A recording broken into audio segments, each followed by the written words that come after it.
Au premier rang des pourfendeurs de l'impôt, il y a ce qu'on appelle les classes moyennes supérieures. Ceux qui ont de l'argent plus que la moyenne, mais qui ont le sentiment d'être des vaches à lait, de payer toujours plus que les autres. Farage est médecin dans le petit village d'Héricourt-en-Caux depuis plus de 20 ans. Et le moins que l'on puisse dire, c'est que ce docteur ne manque pas de travail. Il est à peine arrivé à son cabinet que le téléphone se met à sonner. Oui, allô, bonjour. Au bout du fil, les patients souhaitent tous la même chose, obtenir un rendez-vous le plus tôt possible. Mais depuis quelque temps, son agenda s'est curieusement rétréci. Oui, allô, bonjour. Lundi et mardi prochain, je serai absent. Mardi aussi, je serai absent aussi mardi prochain. Je peux vous mettre mercredi en 15. Ça vous convient? Le médecin est absent certains jours de son cabinet parce qu'il a décidé de prendre ce qu'il appelle des vacances fiscales. D'accord. Le lundi et le mardi, vous voyez là, repos complet, une page blanche. Vu qu'on travaille plus de la moitié de l'année pour les impôts, j'ai décidé de calmer le jeu et de prendre 2 jours de repos tous les 15 jours. Farage, qui d'ordinaire travaille plus de 10 heures par jour dans son cabinet, gagne environ 10 000 € net par mois. Et selon lui, le jeu n'en vaut plus la chandelle. Vous avez fait une très bonne année et votre comptable, quand il vient vous voir à la fin de l'année, il vous dit pas « Oh, formidable, vous avez bien gagné votre vie, c'est super, continuez, vous êtes de la bonne voie ». Il vous dit « Ouille, ouille, ouille, vous allez douiller l'année prochaine ». Et là, on se pose beaucoup de questions, on se dit qu'il faut faire quelque chose et la seule chose, c'est de moins travailler, moins payer d'impôts, avoir moins de revenus. Gagner moins d'argent pour payer moins d'impôts. Voilà un curieux calcul. En fait, le médecin fait allusion au système de tranches. Avec 100 000 € de revenus par an, une épouse qui ne travaille pas et un enfant, Farage est dans la tranche imposée à 41%. Et il voudrait changer de tranche selon le principe suivant. En France, l'impôt sur le revenu varie en fonction de la base imposable, c'est-à-dire de la somme que l'on calcule quand on remplit sa feuille d'impôt. On additionne tous les revenus, salaires, pensions, etc. On enlève ensuite toutes les charges et déductions et on obtient cette fameuse base imposable. Plus la base est importante, plus le taux d'imposition est important. C'est ce qu'on appelle un impôt progressif. Mais attention, ce n'est pas un taux global. Les plus riches imposés à 45% ne payent pas 45% d'impôts sur tous leurs revenus, car le système fonctionne avec un barème qui découpe la base en plusieurs tranches, et chaque tranche a son taux d'imposition. Si la base imposable ne dépasse pas 5 963 €, on est dans la première tranche où le taux est de 0%. Autrement dit, on ne paye aucun impôt. On passe ensuite dans la tranche 2, imposée à 5,5%. On paye alors toujours 0% sur la tranche 1, plus 5,5% sur la tranche 2, et ainsi de suite pour les 6 tranches. Les plus gros contribuables, ceux de la tranche 6, ne sont donc taxés à 45% que sur cette 6e tranche. Ils payent donc 0% sur la tranche 1, 5,5% sur la tranche 2, 14% sur la tranche 3, 30% sur la tranche 4, 41% sur la tranche 5 et enfin 45% sur la tranche 6 qui correspond à la part de leur base imposable supérieure à 150 000 €. Quels sont donc ces Français privilégiés qui ne payent pas d'impôt sur le revenu? Nous en avons trouvé 2 à La Rochelle. Benjamin, assistant logistique, est au chômage. Pour l'instant, il touche 1 400 € des ACDIC tous les mois. Sa femme, Manon, institutrice aux 3/4 temps, touche également 1 400 € net par mois. Ils ont 2 enfants, Lison et Juliette. Leur situation financière n'est pas catastrophique. Manon et Benjamin sont même propriétaires. Ils ont acheté leur maison avec un prêt il y a quelques années, quand il y avait une déduction fiscale sur les intérêts d'emprunt. Du coup, grâce à cet avantage, leur avis d'imposition laisse rêveur. Là, c'est notre avis d'impôt de cette année. Donc là, on a le montant de notre impôt pour l'année 2013, donc qui est de 0 €, qu'on n'est pas imposable cette année. De cet avis d'imposition, on voit aussi que nous, on a donc déduit donc les intérêts de la maison dans laquelle on se trouve. Et donc ça, plus le fait qu'on soit 3 parts, donc parce qu'on a donc 2 enfants. Donc cette année, on a même eu un chèque des impôts. C'est plutôt plus 1700 que des impôts à payer. Pour autant, même avec cette sympathique feuille d'impôt, on ne peut pas dire que Benjamin ne donne pas d'argent à l'État. D'abord, il verse une série de taxes locales.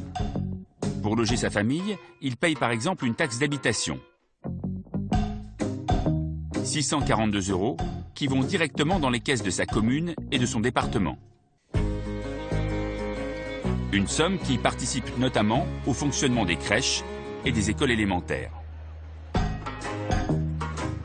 Ensuite, en tant que propriétaire, Benjamin et Manon payent une taxe foncière, 823 €, qui servent notamment à l'entretien des routes et à l'enlèvement des ordures ménagères.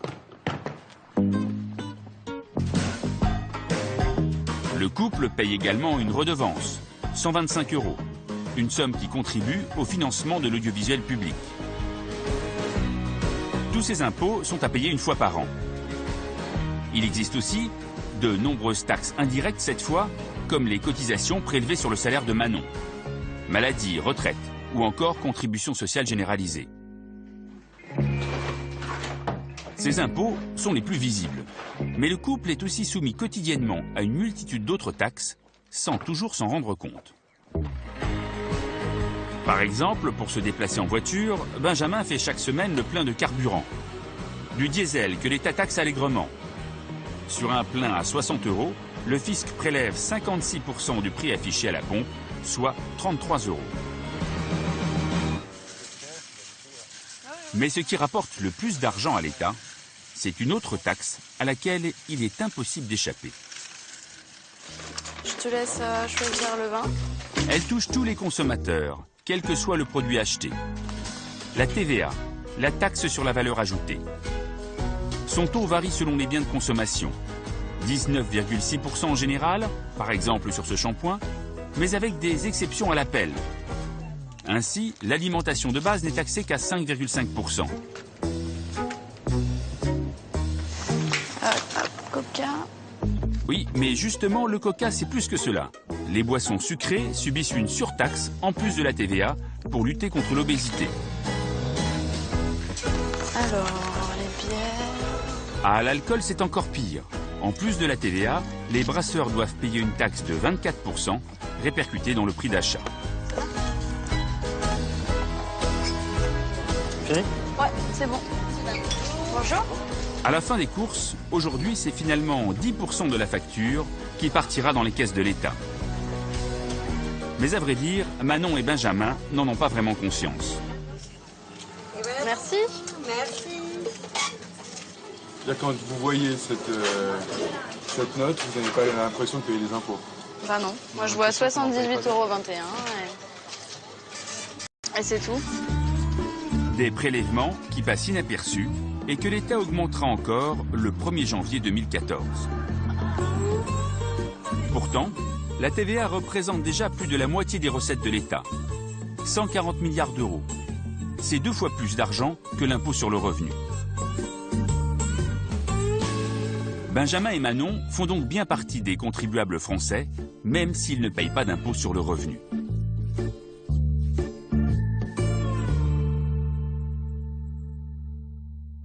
Tous les Français, sans exception, sont donc imposés.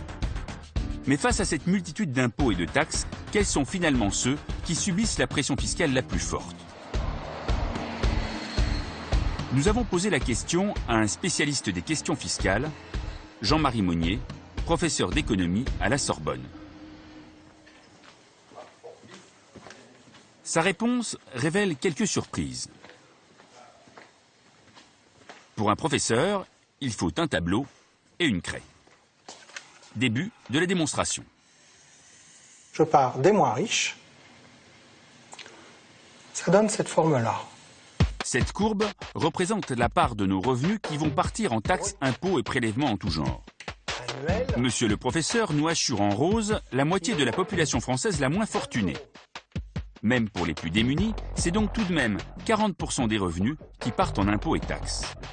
Là-dedans, vous avez des gens qui perçoivent des minima sociaux, des revenus de redistribution, des allocations familiales, des allocations de chômage ou des salaires. Ils peuvent avoir des bas salaires, hein. Puis, la pression fiscale augmente progressivement et se stabilise à 49% pour les classes moyennes, ceux qui gagnent de 20 000 à 50 000 euros bruts par an. Et ensuite, que se passe-t-il pour les plus riches? Alors, à partir de 50 000 euros, qu'est-ce qui se passe? Il se passe quelque chose d'étonnant, c'est-à-dire qu'on pourrait s'attendre à ce que plus le revenu brut annuel augmente, plus on paye d'impôts. Eh bien non, le taux de prélèvement global individuel chute pour passer en deçà de ce que subissent les plus pauvres. Exemple pratique. Voici Monsieur Martin. Il gagne 750 000 euros bruts par an. Il reverse à l'État 280 000 euros d'impôts, taxes et cotisations en tout genre. Voici maintenant Monsieur Dupont. Il gagne beaucoup moins d'argent, 25 000 euros bruts par an. Il reverse à l'État 11 250 euros. Même si Monsieur Martin paye une masse d'impôts importante, la pression fiscale ne représente finalement que 37% de son revenu. Alors que pour Monsieur Dupont, qui paye nettement moins d'impôts, cette pression fiscale atteint 45% de son revenu. Conclusion, ce n'est pas sur les plus riches que l'impôt pèse le plus, mais sur les plus pauvres et surtout sur les classes moyennes. Une conséquence logique du fait que les recettes de l'État proviennent d'impôts indirects comme la TVA. Ici, on a certes des revenus élevés, mais comme on a des revenus élevés, on peut précisément employer son revenu à ne pas le consommer, à épargner. Et donc on subit beaucoup moins la rigueur de la TVA que quand on est ici. Ici, on consomme tout son revenu. Donc on n'a pas le choix, puisqu'on consomme, on paye à plein la TVA. Voilà un système dans lequel, pour les 50% les plus pauvres, le prélèvement, il est progressif. Et à l'inverse, il est, comme on dit, régressif pour la partie la plus aisée de la population. Et ça qualifie quoi? Ça qualifie un système fiscal qui n'est pas juste. Aujourd'hui, l'impôt est une machine infernale que l'on réinvente chaque année dans une forteresse. La place forte de la fiscalité française est posée sur la Seine, au cœur de Paris. Le ministère des Finances, Bercy. Ici travaillent plus de 5000 fonctionnaires. Une ville dans la ville qui s'active à l'abri des regards. Bruno Bézard, le maître des lieux, nous accueille au sommet de sa citadelle. Bon, alors là, vous avez la plus belle vue de Paris, puisque vous êtes sur l'héliport du ministère des Finances, avec une vue à 360 degrés. Vous pouvez voir l'ensemble des services qui participent à la conception, la gestion, le contrôle de l'impôt. C'est donc ici que l'on établit qui va payer, combien et pour quelles raisons. Les services de la Direction générale des finances publiques, que je dirige, ont pour responsabilité effectivement de répondre à des questions, de faire des propositions, de rédaction de textes, de simulation financière, et aussi de voir comment on va organiser concrètement sur le terrain, pour 38 millions de Français, la mise en œuvre de cet impôt nouveau ou de cette suppression d'impôts. Tout ceci est pareil. Pareil, des impôts en plus ou en moins, sans doute pas pour le contribuable. Mais pour les fonctionnaires de Bercy, quelques étages plus bas, c'est effectivement avant tout une affaire de chiffres. À l'intérieur de la citadelle, dans ces kilomètres de couloirs sans fin, les hauts fonctionnaires de Bercy n'ont qu'un seul objectif, trouver le meilleur moyen de remplir les caisses de l'État. Guillaume Appéré est l'un d'entre eux. Cet ingénieur des mines coordonne un service stratégique. Alors là, je vous emmène au sein du bureau qui s'occupe de chiffrer les mesures fiscales, c'est-à-dire d'évaluer combien elles vont coûter ou combien elles vont rapporter. C'est un travail assez mathématique, analytique, de simulation, et donc ça nécessite un certain nombre d'outils et de logiciels spécialisés. Et parmi ces outils, il en est un qu'on utilise beaucoup en ce moment. Ce logiciel permet de calculer instantanément l'impact d'une mesure. Un nouvel impôt, une petite taxe, on sait tout de suite combien ça rapporte ou combien ça coûte. Il suffit d'interroger une base de données qui regroupe toutes les informations connues sur les contribuables. Démonstration avec le test du jour, l'allègement de la taxe sur les plus-values en cas de revente d'une résidence secondaire. Là, on est sur un cas type. L'exemple de quelqu'un qui a acheté un bien immobilier il y a 25 ans 120 000 € et qui, 25 ans après, le vend 400 000 €. Donc ça représente une plus-value de 280 000 €, la différence entre les deux. Et on est en train de regarder l'effet de notre réforme sur cet exemple. Grâce au logiciel, il sait instantanément que le vendeur qui payait 42 000 € d'impôts n'en payera plus que 19 530 avec la réforme. Il sait donc instantanément aussi combien cela devrait coûter à l'État. Au total, c'est une réforme qui présente un coût de 550 millions d'euros pour le budget de l'État. On fait la même chose pour créer une taxe? On ferait le même genre de simulation, effectivement, pour créer une taxe ou pour augmenter un impôt existant. Des hausses, des baisses, voilà comment on joue tous les ans avec nos impôts. Mais avant que ces propositions aient une répercussion sur notre portefeuille, il faut qu'elles soient soumises au gouvernement, dans ce qu'on appelle le projet de loi de finances, c'est-à-dire le budget de l'État pour l'année prochaine.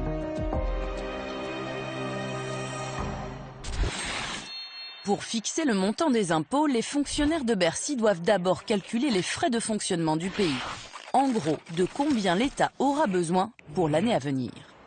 En s'appuyant sur les prévisions économiques, ils estiment aussi les recettes que l'État pourra collecter grâce aux impôts et aux taxes.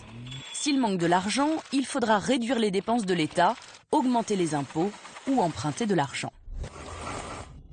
C'est au Premier ministre de trancher. Une fois que le budget est définitivement arrêté, Bercy doit répartir l'argent entre les différents ministères et chacun veut sa part. Commencent alors d'âpres négociations dont se souviennent tous les ministres et anciens ministres. Chacun se bat pour obtenir une plus grosse part du budget. Les tractations sont longues et particulièrement éprouvantes. Un combat de chiffonnier. Le projet de loi de finances, c'est une bataille qui commence à la mi-juin et qui se termine à la mi-octobre et qui est une bataille vraiment entre le politique et la technostructure de Bercy. Il y a un pugilat entre Bercy et le ministre dépensier. Évidemment, le ministre dépensier veut plus, Bercy veut moins, c'est le jeu de rôle habituel. On a beau avoir des relations d'amitié anciennes avec le ministre qui est en face de vous, chacun défend ses intérêts, et parfois ça peut être un peu houleux, pour prendre un terme très diplomatique. C'est-à-dire qu'on peut franchement s'engueuler, pour parler clair. Chaque ministre tente d'obtenir le maximum d'argent public. C'est un combat qu'il faut gagner contre Bercy. Pour mettre toutes les chances de leur côté, certains se préparent comme des sportifs avant de monter sur le ring. Jean-Pierre Raffarin, ancien Premier ministre, se souvient surtout de sa première expérience de ministre des PME. On ne va pas à une réunion budgétaire en improvisant. Moi, je me souviens, ministre des PME, quand j'allais à Bercy, pendant 2 jours, avec mon équipe, je répétais ma prestation devant le ministre du Budget. Je discutais, on faisait notre propre budget, je répétais les arguments, j'avais mon équipe qui me challengeait pour voir si j'avais vraiment la réponse à tout pour résister au ministre du Budget. Tous les moyens sont bons pour arriver à ses fins. Quand Jean-Louis Borloo était ministre de la Ville, il avait une technique bien particulière pour décrocher une rallonge auprès de son ministre du Budget, Dominique Bussereau. Quand il n'était pas content, il téléphonait en pleine nuit. C'est-à-dire qu'il appelait à 1h, 1h30 du matin sur le portable en disant « c'est scandaleux ce que tu as proposé au Premier ministre ». Il raccrochait, l'animal, et 1 heure après il rappelait. Disant « je te l'ai dit tout à l'heure, j'espère que tu as bien compris, j'écoute, j'essaie de me rendormir ». Mais quand Bercy cède, alors il faut trouver de l'argent en plus. Et dans ce cas, la solution de facilité, c'est de lever un nouvel impôt. François Baroin, ancien ministre des Finances, se souvient soudain que la taxe sur les boissons sucrées était en fait un écran de fumée. La taxe sur les sodas, qui avait fait quand même une très grosse polémique. Mais ça, c'était un moyen de faire rentrer de l'argent très vite. On l'avait présenté comme un élément de politique de santé publique, mais en réalité, c'était un moyen, disons, utile et rapide de faire rentrer de l'argent.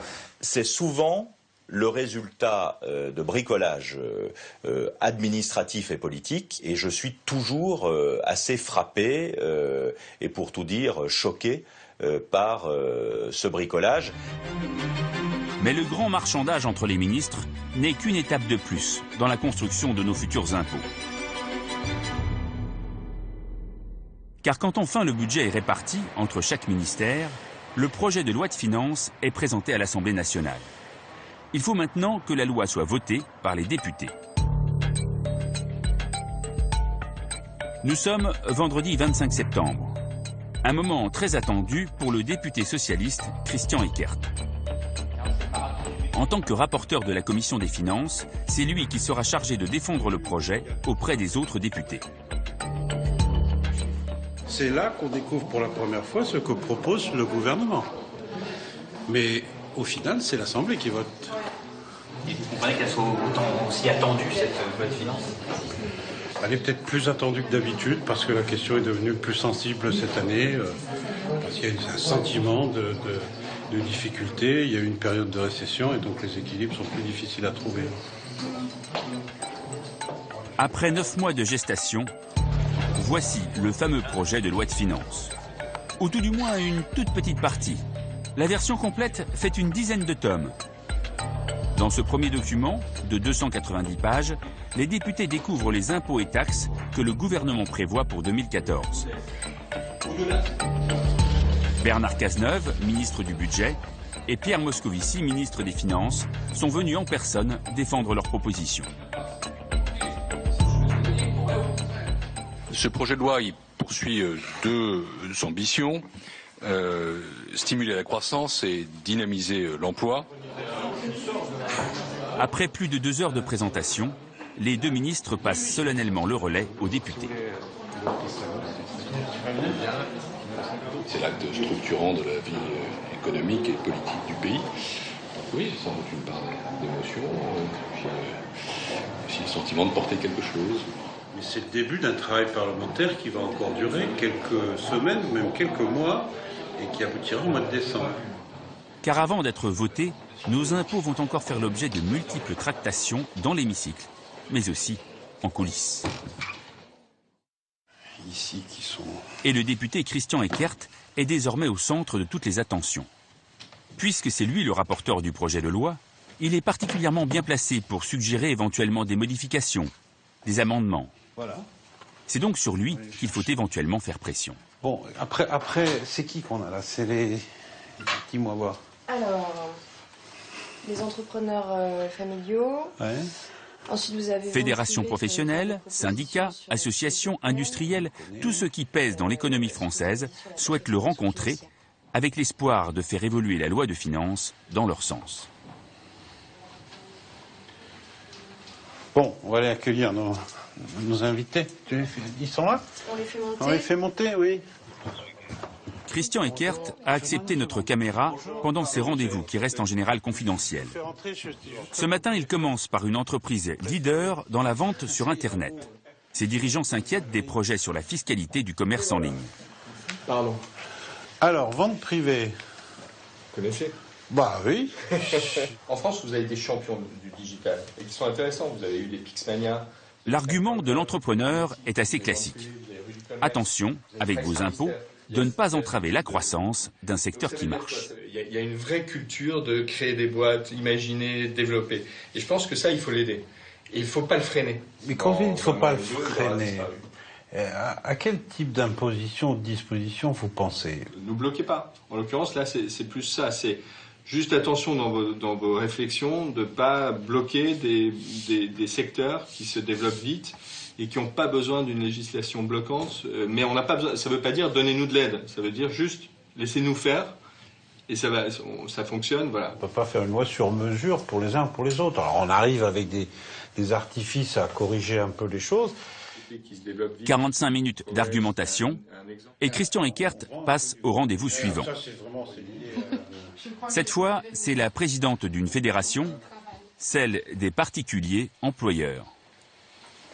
Je vous en prie, asseyez-vous. Son objectif à elle, c'est l'allègement des charges sociales. Tout se joue sur l'équilibre entre le coût du travail non déclaré et le coût du travail déclaré. Pour Christian Eckert, il est inévitable de composer avec ces groupes de pression. Est-ce qu'on a des choses à se redire? Non, je pense qu'on a dit l'essentiel. Je crois que j'ai un autre rendez-vous qui m'attend. Voilà, on ne peut pas faire la loi sans avoir au moins entendu ceux qui la vivent. J'allais dire qu'ils la subissent. Mais certains lobbyistes sont insatisfaits des mesures fiscales annoncées par le gouvernement. Et ils n'entendent pas se laisser faire. Un jeu d'influence qui se déroule à huis clos. Ben, je vous avoue qu'on nous avait prévenu que la télévision serait là, on nous avait aussi prévenu que l'entretien serait privé. Mais il sera privé, non, mais rassurez-vous. Si notre présence dérange, c'est parce que ces entrepreneurs représentent notamment le groupe Mullier, l'une des familles les plus riches de France, propriétaires d'Auchan. Ils veulent éviter que leur empire de la distribution et leur fortune personnelle ne soient trop taxés. Après 1 heure de négociation... Vous êtes rassuré? Nous verrons. Au revoir, messieurs. Au revoir, messieurs. Pardon. En fait, vous êtes venu faire du lobbying? Non, ça s'appelle pas du lobbying chez nous. Lobbying, le mot n'a pas bonne presse. Pourtant, à écouter Christian Eckert, ce type de démarche ne laisse aucun doute. Ça commence souvent par... on est d'accord que tout le monde doit contribuer au redressement des comptes de la nation. Ça, c'est toujours le préalable. Donc c'est très responsable. Mais ensuite, c'est vrai que ça revient souvent sur des situations individuelles. Et quand ces situations individuelles sont prises en compte par le législateur, elles peuvent aboutir à des avantages fiscaux. C'est ce qu'on appelle des niches, une spécialité nationale puisqu'il en existe près de 500 en France. Investissement dans les programmes immobiliers en Outre-mer, dans les monuments historiques, dans les bois et forêts. Un arsenal de mesures permettant aux contribuables les plus avisés de faire chuter leur impôt sur le revenu, voire même de le réduire à zéro. Le manque à gagner est considérable. 71 milliards d'euros échappent ainsi à l'impôt, soit l'équivalent du déficit budgétaire. Au Sénat, le président de la Commission des finances, Philippe Marini, fait de la lutte contre les niches son cheval de bataille. Tout le monde a droit à sa niche. On caresse chaque chien bien sympathique dans le sens du poil. C'est le clientélisme en quelque sorte. Les niches expriment le clientélisme de notre politique fiscale. D'autant que si on peut discuter de l'utilité de certaines niches, comme la loi Duflot qui cherche à développer le logement social, d'autres sont incompréhensibles. Par exemple, les journalistes bénéficient d'un abattement qui coûte, selon la Cour des comptes, 60 millions d'euros par an à l'État. Plus coûteuse encore, la niche des arbitres sportifs, leurs avantages fiscaux représenteraient jusqu'à 134 millions d'euros par an. Quant aux retraités, alors qu'ils ne travaillent plus, ils profitent toujours de l'abattement de 10% pour frais professionnels. Un manque à gagner de 3 milliards d'euros pour l'État. Et même si le gouvernement rabote le plafond des niches, il ne semble pas prêt à les faire disparaître. La solution la meilleure, finalement la plus équitable et la plus indolore, c'est pas de traiter au petit bonheur chaque année telle ou telle niche selon les orientations du moment, c'est celle où il n'y aurait pas de niche. Moi, je dis qu'il faut en sortir, mais alors pour en sortir, naturellement, il faut un élan. D'abord, il faut y croire. Et il faut montrer à l'opinion publique que c'est l'intérêt général. Seulement, la pression exercée par chaque lobby est si forte que toucher à la fiscalité française est une opération fort délicate.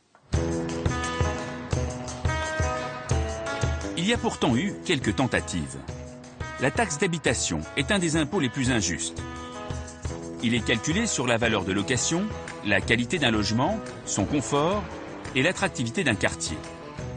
Or, ces critères ont été déterminés en 1970 et ils n'ont jamais bougé depuis.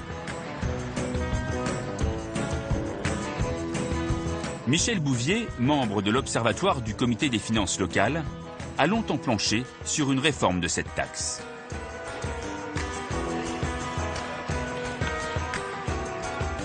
En 1990, on a voulu en fait réviser ces valeurs locatives qui entraînaient des injustices entre contribuables et par conséquent on a voulu changer ça. Cette réforme, engagée sous le gouvernement Rocard, mobilise alors 4000 agents des impôts de Bercy. Pendant 2 ans, ils sillonnent la France pour réévaluer les valeurs locatives. Après avoir coûté plusieurs millions d'euros à l'État, le projet est voté, mais jamais appliqué. La réforme aurait fait beaucoup de mécontents. trop risqué politiquement. La fiscalité, c'est toujours un problème politique. Je veux dire, on ne peut pas imposer une réforme comme ça aux gens. Ils font le gros dos et où ils se révoltent. Mais on refuse les réformes. C'est très difficile d'innover comme ça, brutalement. On craint toujours la révolte fiscale en France. C'est un peu dans l'imaginaire collectif, ça. En 2010, une nouvelle réforme de la taxe d'habitation a été enclenchée. Elle est prévue pour 2018.